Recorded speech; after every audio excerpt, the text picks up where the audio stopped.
بسم الله الرحمن الرحيم السلام عليكم ورحمة الله تعالى وبركاته كلنت وعنا ونكسن داودة دهانت بومركلي برنامج ديني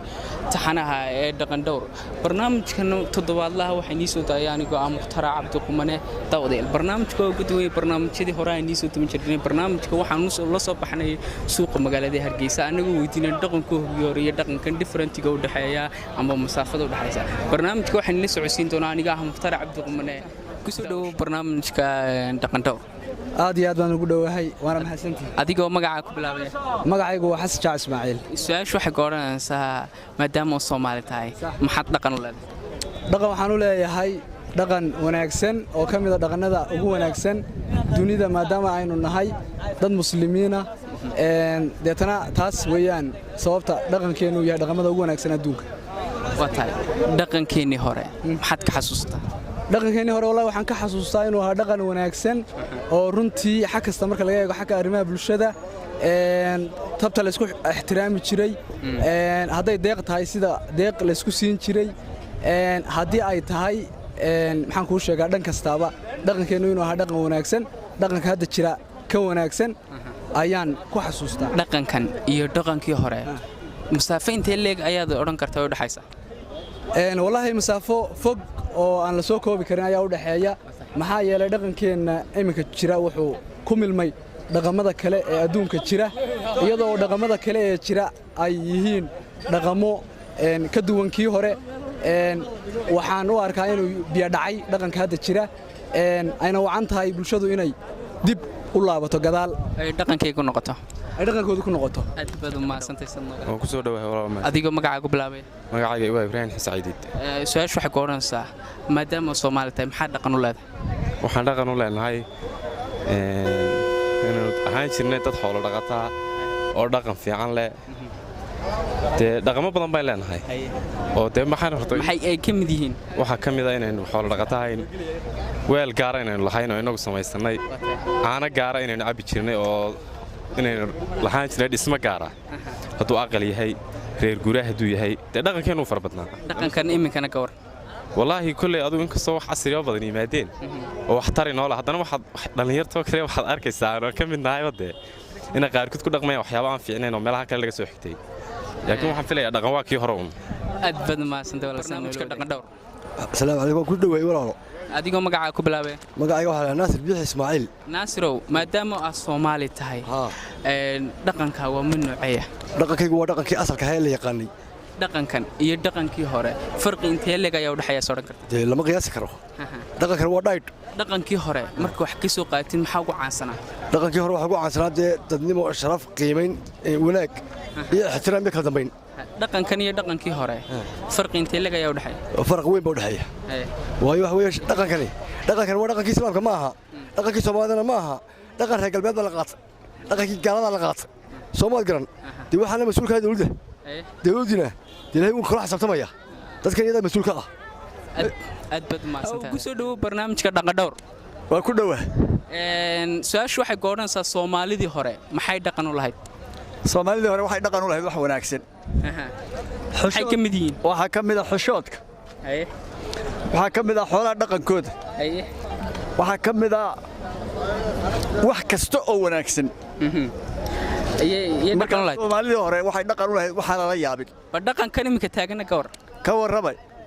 dhaqankan iminka taagan macallimada qadaadka xiray kolay ku tahay waa dhaqan laga argagaxayo waa dhaqan dhimaada waa dhaqan dal kale ka yimi dhaqankeeni maaha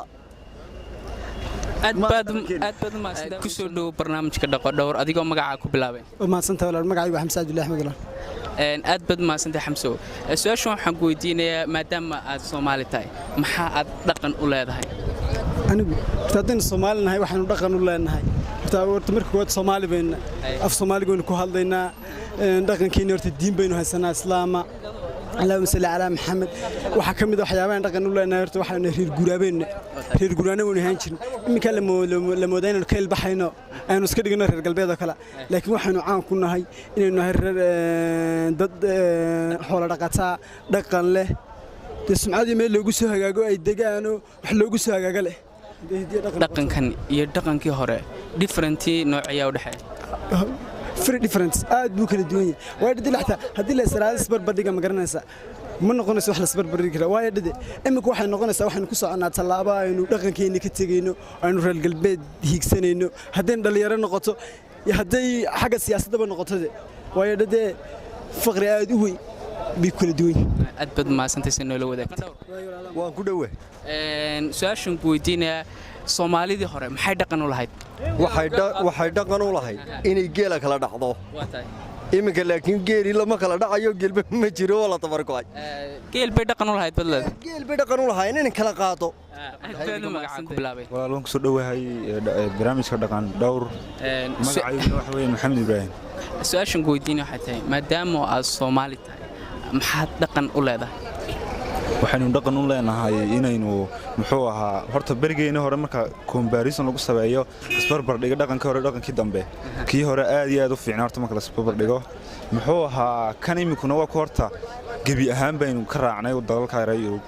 marka anu waxaan oran lahaa dadka Soomaalida dhaqankeena hore in dib loogu noqdo oo waxaan inagu soo kordhaya in laga gudbo dhaqankii hore maxaad ka xasuusataa dhaqanka hore waxaan ka xasuustay in geel iyo ariga la raaci jiray dhaqankan imika iyo dhaqankii hore